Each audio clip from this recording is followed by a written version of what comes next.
Good afternoon, everyone. This is Christy with Van Ahn & Company. It's Wednesday, January 18th. I'm going to go over the markets with you. Positive trade once again in soybeans. You closed at 10.75 on the dot, which is the level we failed at yesterday. So we got a little bit of a neutral close here. Technical traders still wanting to be buying beans. Fundamental news really hasn't came out. If anything, you've seen that those areas that were wet in Argentina are called to be dry here for the next couple weeks. So a lot of these areas setting up to have some good weather. Those localized areas looking for some dry weather moving forward to kind of dry out. The biggest question will be with all this weather volatility that we've seen in Argentina, is it enough to kind of sway those yields to the downside? And you know, it's really early in Argentina. You're not going to know that for a little bit. So it's more of a technical trade. You closed about 5 cents off the high on these bean contracts. Corn was a steady majority of the day, got a little bit of a bounce leading into the close, but faded just before it, closing slightly lower.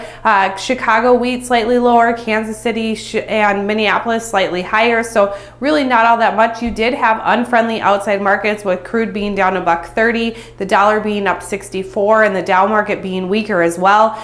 Those meat markets, you had some cutout levels that really deteriorated midday, forced these cattle markets down well over $1, but they worked their way back higher. Live cattle up just over 60 cents, feeders up on your front contracts just slightly, deferred still negative, and then lean hogs up about 60 cents. Like I said, those outside markets a little bit unfavorable.